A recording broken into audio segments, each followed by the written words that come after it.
Bismillahirrahmanirrahim. Alhamdulillahirabbil alamin wassalatu wassalamu ala rasul amin wa ala alihi wa sahbihi ajma'in. Subhanaka la ilma lana illa ma 'allamtana innaka antal alimul hakim. Rabbi yassir wa la tu'assir wa tammim bil khair, amma ba'd. Para pendengar yang setia menunggu saat yang sebegini, alhamdulillah kita syukur pada Allah kerana kita masih lagi diberi peluang-peluang keemasan dalam hidup untuk kita menambahkan lagi bekalan dalam kehidupan kita untuk menjadikan saat yang kita menghadap di hadapan Allah saat yang paling mengembirakan dalam hidup kita. Kerana kita tahu bahawa sepanjang daripada kita hidup di atas dunia ini, kita sering kali diuji dan diuji oleh Allah dengan berbagai-bagai ujian. Ujian-ujian itu kadang-kadang kita mampu untuk kita nak laluinya, kadang-kadang terlalu sukar untuk kita nak melaluinya. Betul. Tapi alhamdulillah, Allah menjadikan hidup ini bukan berakhir dengan dunia, tetapi Allah jadikan perjalanan hidup kita ini sampailah kita ke akhirat Allah. Sebab itulah Allah jadikan orang yang beriman pada Allah, mestilah salah satu daripada rukun iman mereka ialah beriman pada hari kiamat, beriman pada hari pembalasan. Kenapa jadi demikian? Kerana orang mukmin dia diajar supaya gembira kita bukan sekadar di dunia sahaja, tidak, tetapi kegembiraan kita, kemuncak kita di akhirat nanti. Kesedihan orang kafir bukan keadaan sedihnya dia di dunia, tidak, tetapi sedihnya mereka apabila mereka melihat bagaimana janji-janji dan bertemu dengan apa yang telah diucapkan oleh Allah di dalam Al-Quranul Karim itu. Kesedihan mereka kemuncak dalam kehidupan mereka kerana kegagalan untuk berfungsi sebagai seorang makhluk ataupun satu penciptaan yang Allah jadikan sebagai manusia yang beriman pada Allah. Para pendengar yang dihormati sekalian, kita masih lagi membicarakan tentang mengenai suasana hari yang kedahsyatan, hari yang kita sebut dengan hari yang penuh dengan kegemparan dalam hidup kita.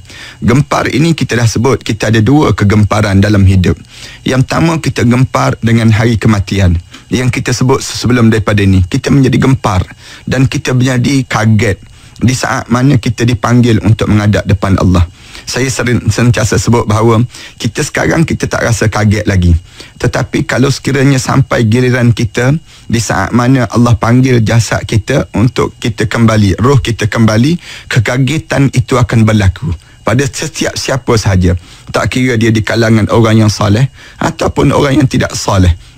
Kalau orang soleh, dia akan kaget. Kerana apa dia? Kerana dia terpaksa tinggalkan amalan-amalan baik yang dia sedang lakukan. Manakala orang yang tak soleh, lagilah dia kaget kerana dia menghadap di hadapan Allah di saat mana dia tak bersedia untuk menghadap di hadapan Allah. Mudah-mudahan kita menjadi orang soleh. Kesalehan kita ni kaget kita pun, kita dalam keadaan bersedia di saat kegemparan yang berlaku pada diri kita. Yang kedua, kita gempar bila berlakunya hari kiamat. Hari kiamat ini satu kegemparan yang akan berlaku dalam kehidupan manusia. Di saat itu kedahsyatan yang tak terhingga, yang kita boleh bayangkan suasana yang berlaku di saat demikian. Kalau para pendengar biasa membaca Al-Quran Karim dan kita baca hadis Rasulullah sallallahu alaihi wasallam, kita akan berjumpa dengan ayat-ayat Al-Quran yang cerita tentang mengenai bagaimana dahsyatnya hari-hari tersebut. Pada kali ini kita cuba sebut beberapa ayat-ayat Al-Quran Karim dan beberapa hadis-hadis Rasulullah sallallahu alaihi wasallam yang nak gambarkan pada kita tentang bagaimana sukarnya pada hari itu dan bagaimana gemparnya pada hari yang disebut dengan zalzalah, hari yang Allah goncang segoncang-goncangnya. Allah jadikan alam ini Allah tutup dan Allah ranapkan sehingga kan kita menjadi keluh dan kaku.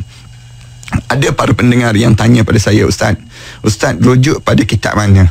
Saya nak sebut juga nama kitab untuk dijadikan rujukan di kalangan kita supaya kita boleh faham terhadap apa yang berlaku ini. Kitab yang dikarang oleh Ibn Katsir, yang dikarang dalam kitab An-Nihayah, kitab Fitanun wa Ahwalun Akhir Zaman. Digambarkan hari di mana fitnah-fitnah dan bagaimana suasana akhir zaman. Kitab ini banyak dah diterjemah dan ada setengah di kalangan para alim ulama dia letakkan nama kitab huru-hara yang disebut dengan hari kiamat. Bagaimana besarnya hari yang kelam kabut, yang kita kena faham. Hari itu memang akan berlaku. Cuma sama ada kita berada di atas dunia ataupun kita sudah berada di alam barzah di saat yang demikian. Tapi kita berdoa pada Allah, mudah-mudahan hari itu kita dah berada di alam barzah. Hari yang kita tahu saja berlaku dah, hari yang dinamakan dengan hari kiamat. Kalau saya nak sebut beberapa dalam Al-Quran Karim, banyak Allah Subhanahu Wa Taala sebut dalam Al-Quran yang cerita tentang mengenai bagaimana suasana yang dahsyat berlakunya hari kiamat itu. Antaranya dalam surah Al-Haqqah ayat yang ke-15 hingga ayat yang ke-18. Para pendengar boleh rujuk balik.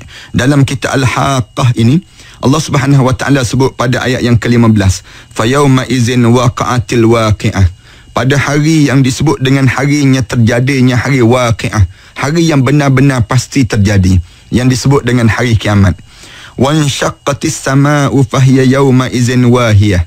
Allah Subhanahu Wa Taala sebut hari di mana terbelahnya langit, kerana pada hari itu langit-langit sudah menjadi lesu, jadi lemah, tak ada kekuatan lagi.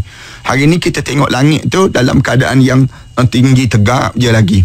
Tapi pada hari itu Allah kata berkeping-keping jatuhnya. Tak ada kekuatan lagi langit di pada hari itu. Wal malaku ala arja'iha wa yahmilu arsya rabbika fawqahum yawma idzin thamaniyah. Dan Allah Subhanahu Wa Taala sebut, dan malaikat-malaikat yang berada pada penjuru-penjuru langit, dan pada hari itu ada 8 malaikat yang menjunjung arasy Allah Subhanahu Wa Taala. Dalam hadis Rasulullah sallallahu alaihi wasallam sebut, sekarang pada hari yang sekarang ni arasy Allah sedang dijunjung oleh malaikat seramai 4 orang je.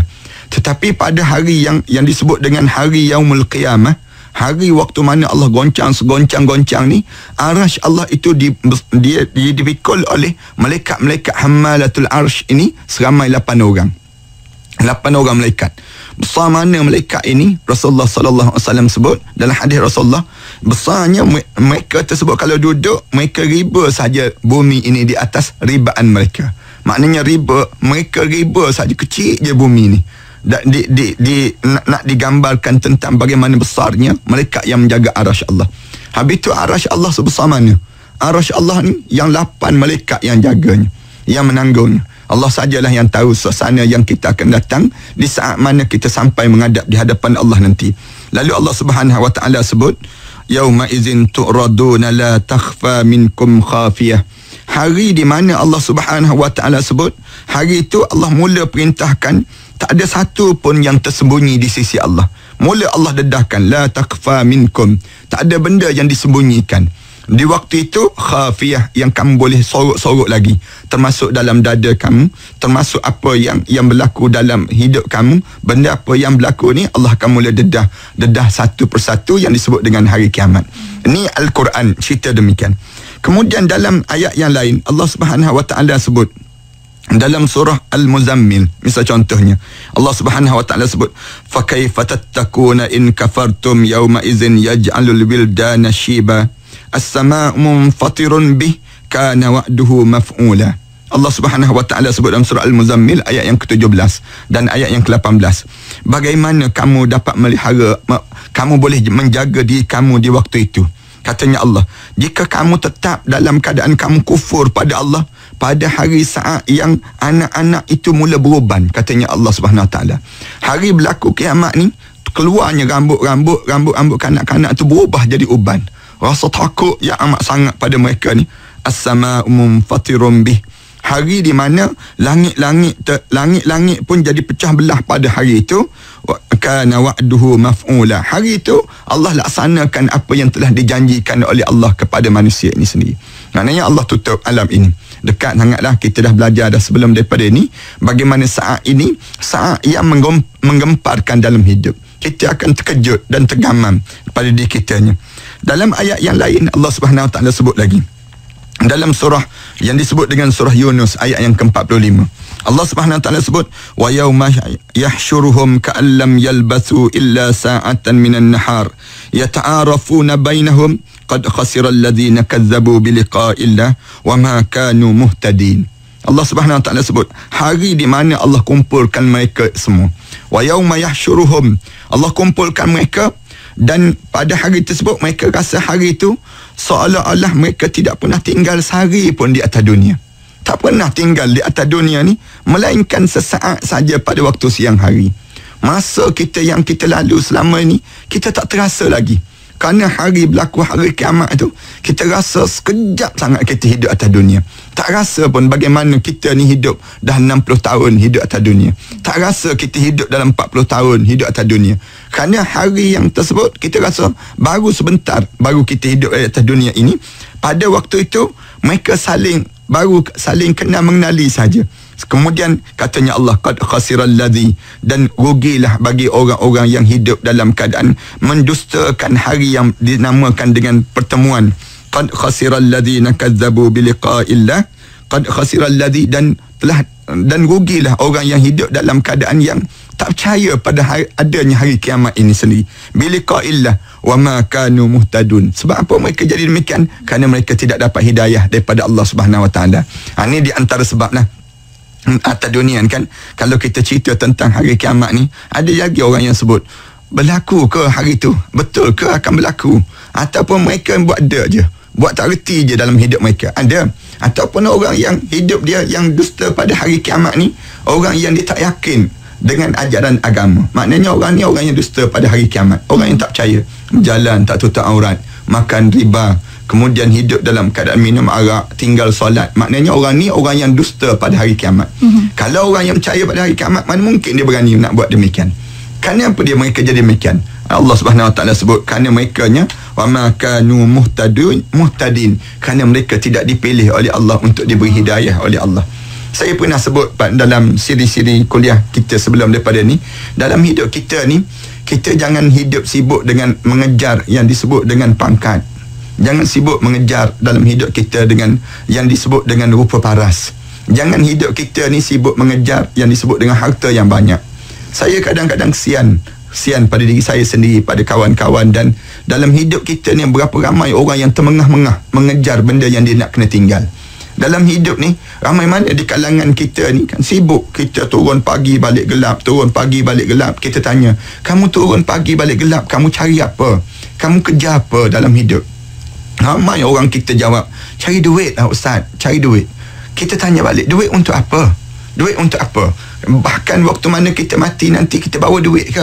Kita bawa ke duit-duit tersebut? Mereka jawab, ya Ustaz, sebelum mati tu nak kena guna duit. Sebelum mati tu nak kena guna duit. Tetapi sebenarnya kita jawab tak. Dalam hidup kita ni, carilah duit, Islam tak larang. Tetapi duit yang diberi hidayah oleh Allah. Carilah jawatan, tapi jawatan yang ada hidayah daripada Allah. Dan carilah yang disebut dengan apa pun dalam hidup kita. Cari tapi biar kita dapat muhtadun, yang diberi hidayah oleh Allah. Dalam hidup kita ni ada 2-3 perkara, para pendengar, yang kalau boleh kita ambil kesempatan ini untuk kita dapat rebut dalam hidup kita. Dapatkan hidayah dalam hidup. Yang pertama yang kita kena dapat. Yang kedua, dapatkan mardatillah. Mardatillah ni sebelum kita mati. Sebab Allah Subhanahu Wa Taala sebut dalam surah Al-Fajr. Dalam surah Al-Fajr kan Allah Subhanahu Wa Taala sebut, ya ayyatuhan nafsul mutmainnah irji'i ila rabbiki radiyatan mardiyah fadkhuli fi ibadi wadkhuli jannati. Wahai jiwa yang tenang, ya ayyatuhan nafsul mutmainnah irji'i ila rabbiki radiyatan mardiyah, pulanglah kamu kepada Allah yang mempunyai, yang Allah redha pada kamu dan kamu meredai dengan apa yang ditentukan oleh Allah pada kamu. Radiyatan ni lisa'iha radiyah. Allah sebut dalam ayat yang lain. Allah kata kehidupan dia penuh dengan penuh ketenangan dan keredaan. Orang kita ni cari redha pun tak dapat. Cari redha Allah pun tak dapat. Bagaimana kita sibuk cari redha manusia, tapi kita terlupa redha Allah.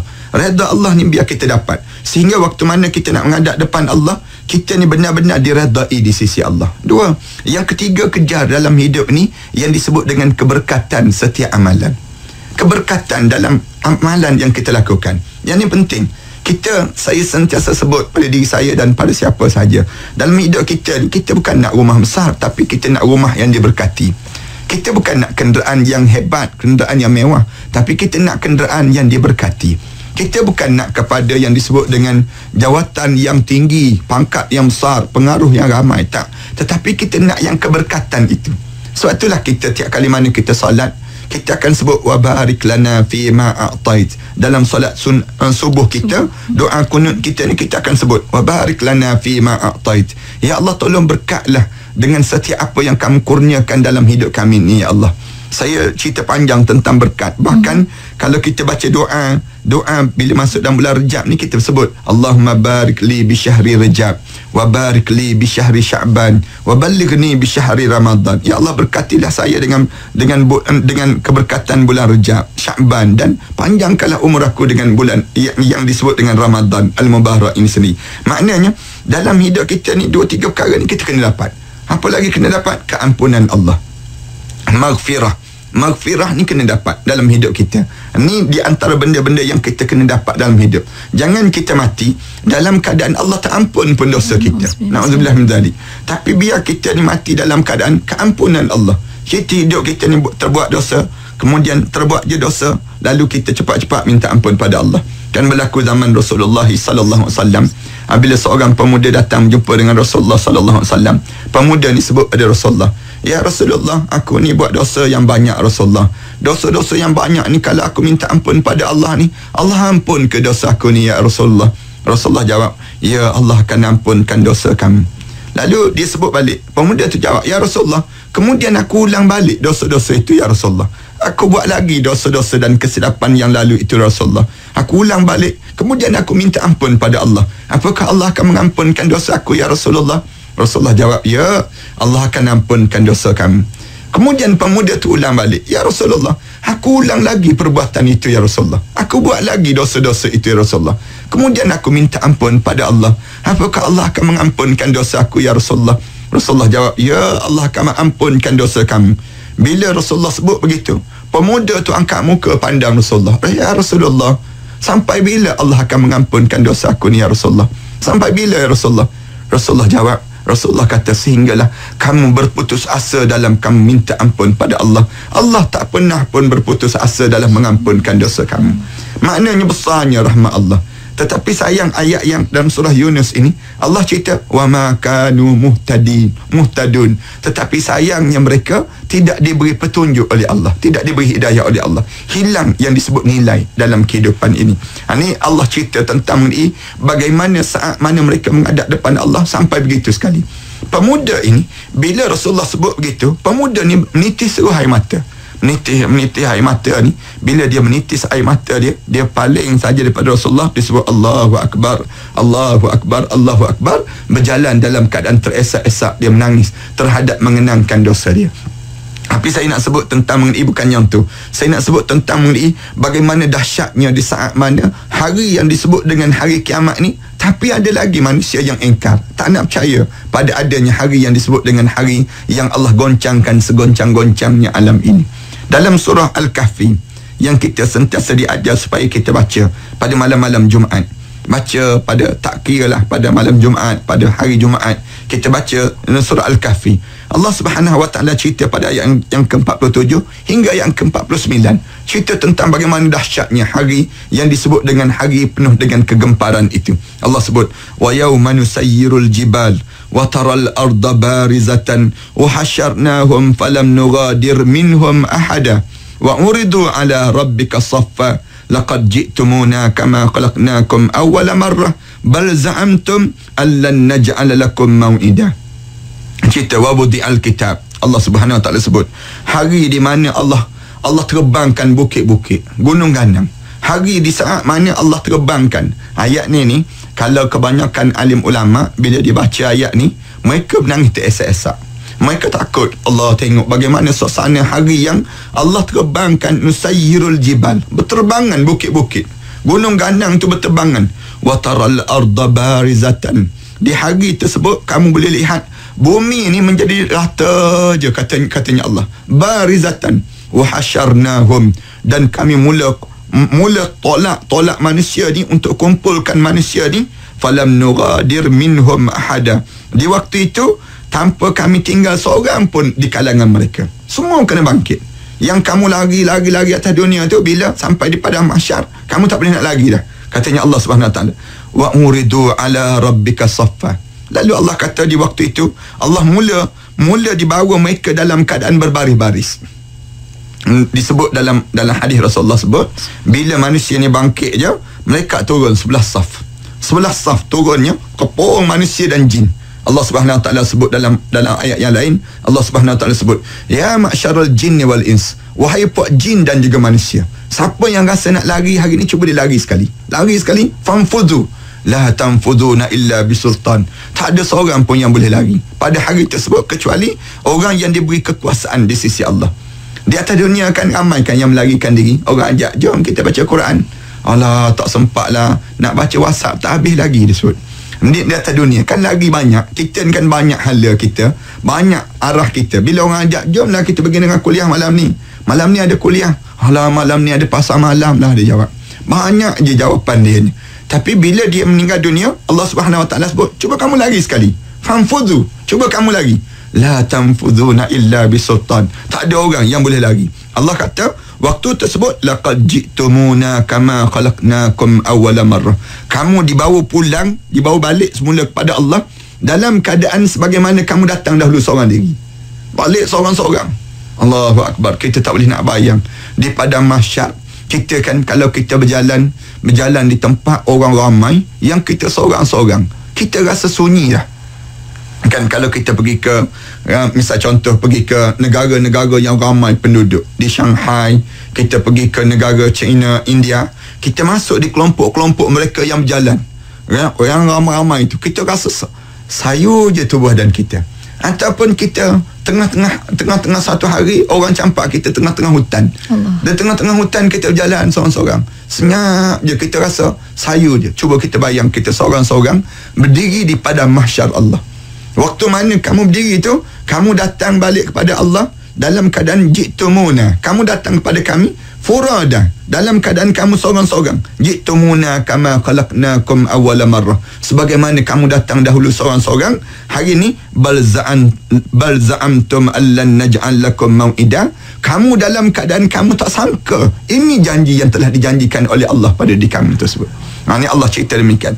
Wa wudi'al kitab, lalu di waktu itu Allah Subhanahu Wa Taala mula letakkan segala di waktu mana dalam keadaan yang sedemikian rupa itu, lalu kami letakkan kitab amalan kamu. Kemudian lalu katanya Allah Subhanahu Wa Taala, fataral mujrimina mushfiqina mimma fi, kamu boleh lihat orang-orang yang salah tu tunduk kepala mereka.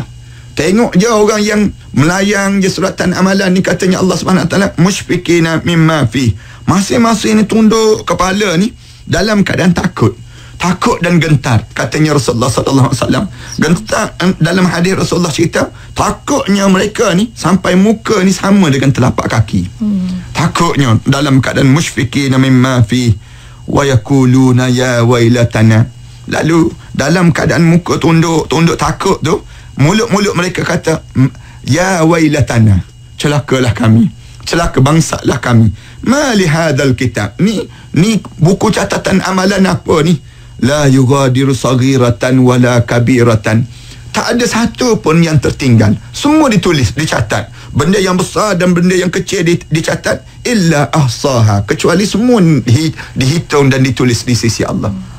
Allah tunjuk balik benda apa yang terlintas dalam hati kita. Allah tunjuk balik apa yang berlega-lega dalam pemikiran kita. Di atas dunia ni orang tak nampak, orang nampak muka kita je, orang nampak tengok muka kita senyum, tapi dalam hati kita sebut apa dia tak tahu. Kadang-kadang kan kita berjumpa dengan orang, yang dia berjumpa dengan kita tu senyum, tapi dalam hati dia hidup lagi mamak ni. Misal contohnya, nak gambarkan tentang berbezanya rupa dengan hati. Tapi yang di padang mahsyar nanti Allah tunjuk, cuba tengok hati kamu macam mana. Kamu senyum je pada orang, tapi dalam hati kamu lain. Biar kita selaras dalam hidup kita. Benda yang digambarkan pada wajah dengan perbuatan kita selaras dengan apa yang ada dalam hati kita. Wa wajadu ma amilu hadira, dan waktu itu mereka dapati apa yang mereka kerjakan semua ditulis oleh Allah. Wala yazlimu rabbuka ahada, Allah tak pernah buat zalim seorang pun di kalangan kamu dalam keadaan demikian. Ini ayat-ayat yang banyak lagi dalam surah Az-Zumar, ayat yang ke-67 hingga ayat yang ke-70. Kemudian dalam surah yang disebut dengan surah Al-Mu'minun, ayat 101 hingga 103, cerita tentang bagaimana di padang mahsyar, suasana di padang mahsyar, dan kedahsyatan waktu mana nak berlakunya hari kiamat ini. Para pendengar dan para hadirin sekalian yang sentiasa mengikuti siaran ini, cuba rujuk balik dalam Al-Quranul Karim ayat-ayat yang saya sebut tadi, dan kita boleh gambarkan. Kita baca aja, kita mengletar tubuh badan kita, dan kita akan dapat rasa bagaimana suasana yang kita akan hadapi pada hari kita keseorangan berdiri di padang mahsyar Allah nanti. Kalau kita baca dalam hadis-hadis Rasulullah sallallahu alaihi wasallam, cerita tentang hari kedahsyatan hari kiamat itu panjang. Hadis-hadis yang pernah kita sebut sebelum daripada ni, bagaimana keadaan suasana yang berlaku di saat mana hadis yang diriwayatkan oleh Abu Hurairah radhiyallahu anhu. Kalau kita ingat balik tentang bagaimana Rasulullah sallallahu alaihi wasallam cerita tentang saat yang menggemparkan, waktu mana Rasulullah mula cerita tentang hadis yang diriwayatkan oleh Al-Hafiz Abu Ya'la Al-Musalli dalam musnad dia cerita tentang Abu Hurairah radhiyallahu anhu. Dia sebut Rasulullah sallallahu alaihi wasallam cerita pada sahabat-sahabat ketika mana Rasulullah duduk dengan sahabat-sahabat. Bila Rasulullah duduk dengan sahabat-sahabat, lalu Rasulullah sallallahu alaihi wasallam sebut balik. Rasulullah kata, selesai saja Allah cipta langit dan bumi, maka Allah cipta terus sangkakala. Katanya Rasulullah sallallahu alaihi wasallam. Kemudian Rasulullah kata lepas pada itu Allah bagi terus pada malaikat Israfil. Malaikat Israfil ni bila diterima je benda tersebut, dan dia letak terus ke mulut dia. Dia letakkan dia terus di mulut dia untuk dia nak tiup. Lalu dia menatap ke arah Allah.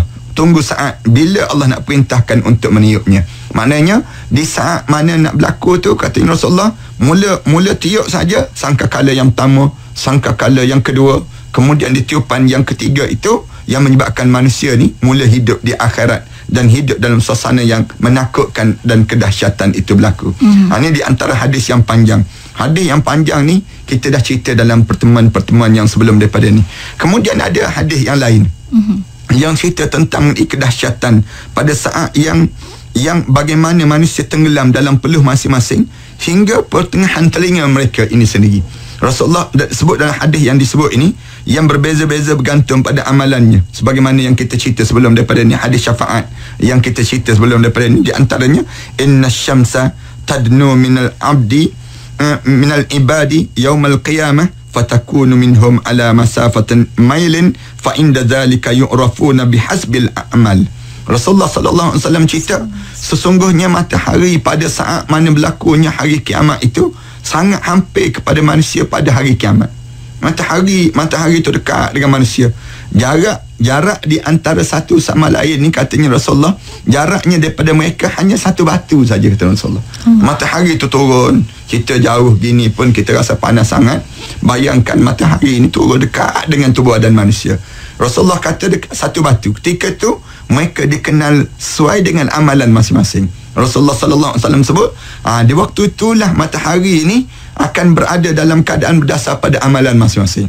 Ada yang sampai peringkat dekat dengan telinga, dekat dengan kepala masing-masing. Ini kedekatan berdasar pada amalan yang dilakukan oleh umat manusia.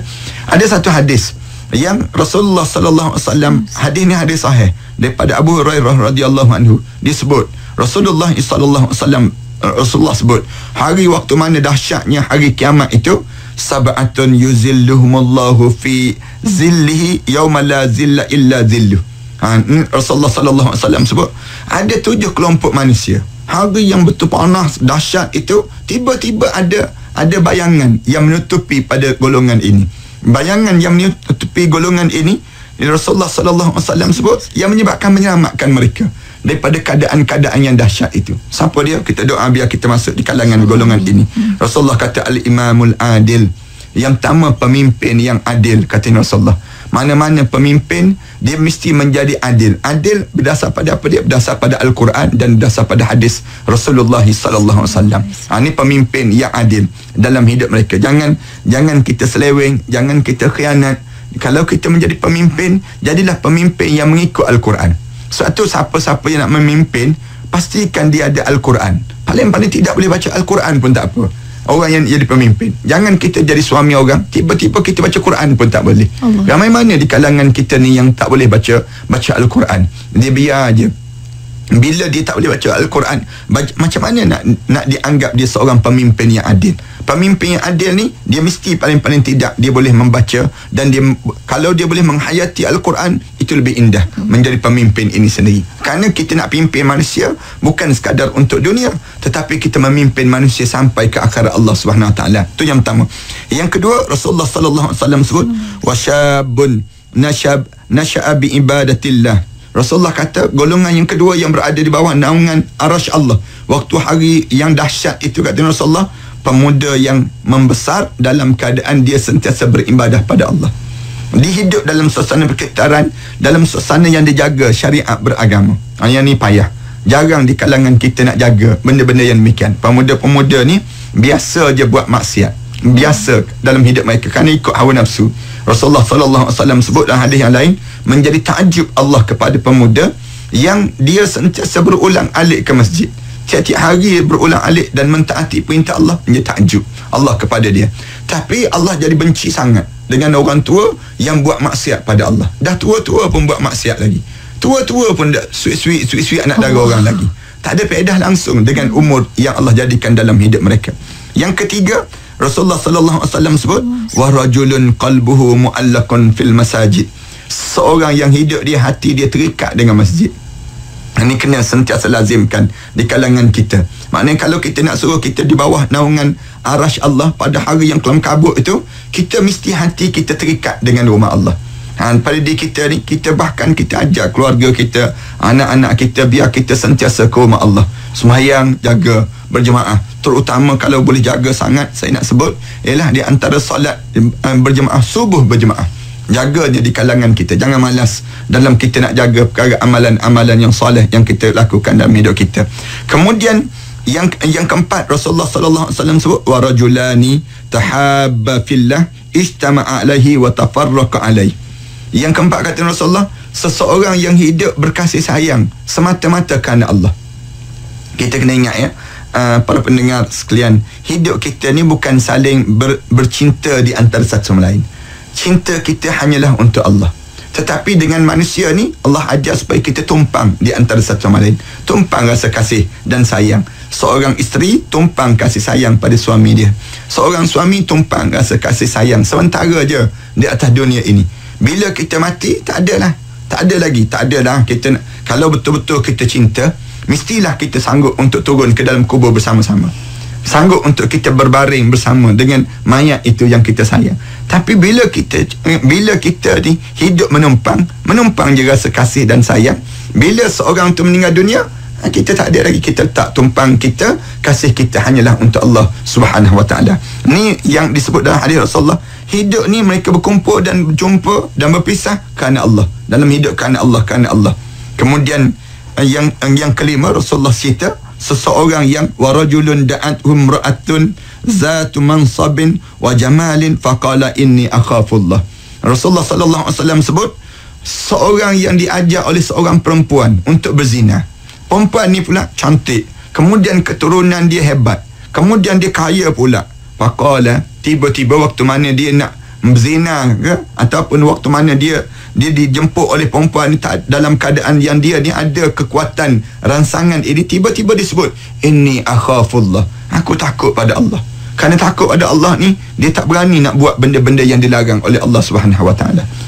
Kemudian Rasulullah sebut lagi wa rajulun tasaddaqa bi sadaqatin fa akhfaha, seseorang yang bersedekah di jalan Allah kemudian disembunyikan sedekah-sedekah tadi. Dia tak nak bagi tahu siapa yang sedekah ni, siapa yang infak ni. Alah, kita tak payah bagi tahulah siapa, saya bimbang, takut-takut hati saya ni berbolak-balik. Di waktu mana saya memberi, kemudian saya nak pada benda yang lain pula. Yang ni pun jadi kerosakan dalam hidup. Hatta la ta'lam yaminuhu ma tunfiqu shimalu, sehingga kan kata Rasulullah, tangan kanan dia pun tak tahu yang sebelah kiri, tangan kiri dia memberi, ataupun tangan kiri dia tak tahu yang tangan kanan dia memberi. Ini di antara orang yang berada di saat mana di padang mahsyar dalam keadaan tenang pada diri dia. InsyaAllah mendapat naungan daripada Allah SWT. Masya-Allah. Sebenarnya kita terpilih dan tergolong dalam golongan itu.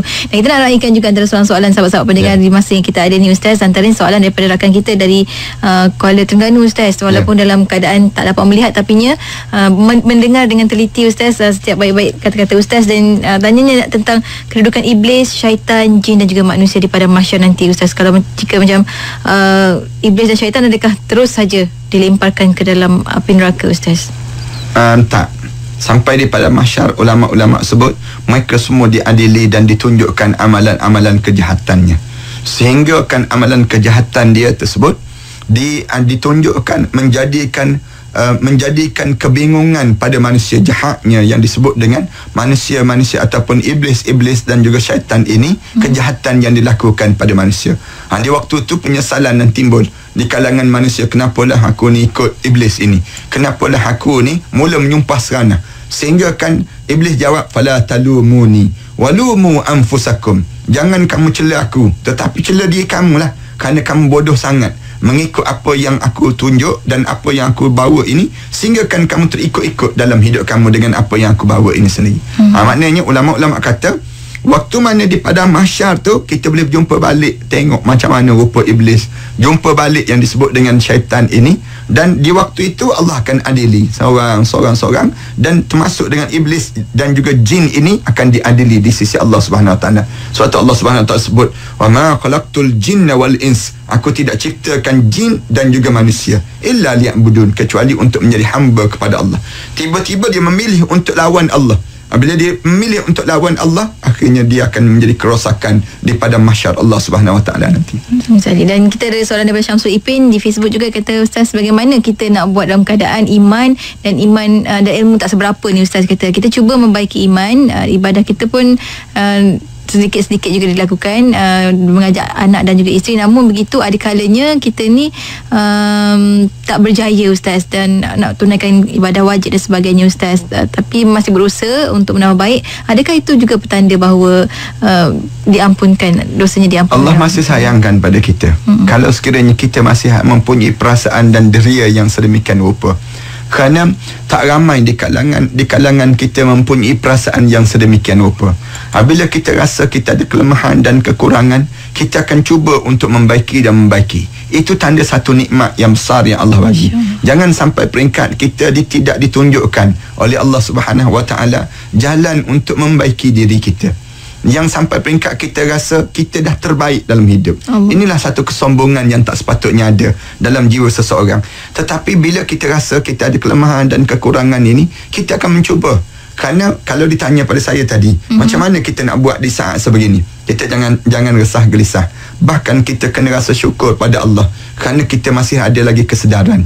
Dalam masa yang sama, bergeraklah untuk kita mencari ilmu. Dan kita datang hadir dalam majlis-majlis ilmu, duduk dalam yang disebut dengan masjid di antara maghrib dan isyak. Sekejap je, tak lama pun. Kadang-kadang ustaz pun datang lewat, tak kena gaya. Tapi kita ni yang malas untuk nak datang. Saya nak ajak para pendengar, jangan lepaskan peluang untuk duduk di majlis ilmu. Sekarang banyak lagi cara kita boleh tengok dalam YouTube, kita boleh tengok dalam iKim TV ini. Banyak cara untuk kita nak dapatkan ilmu. Ruangan-ruangan kita ini kita boleh pilih atas kita ataupun terpulang pada siapa saja. Tetapi kita mesti ada guru. Mesti berguru, cari guru-guru untuk kita menumpang ilmu daripada mereka. Bila kita meninggal dunia, kita boleh jawab depan Allah nanti, ya Allah, saya belajar dengan guru ini, saya belajar dengan syekh ini. Ni dengan tujuan untuk kita boleh jawab depan Allah Subhanahu Wa Taala nanti. Ni di antara cara. Kemudian pasangan hidup kita mesti berfokus. Pasangan hidup kita, sentiasa ingatkan pasangan hidup kita. Ingatkan apa dia? Jangan ingatkan kita nak Ramadan ni kuih-kuih tak beli lagi. Jangan yang tu je.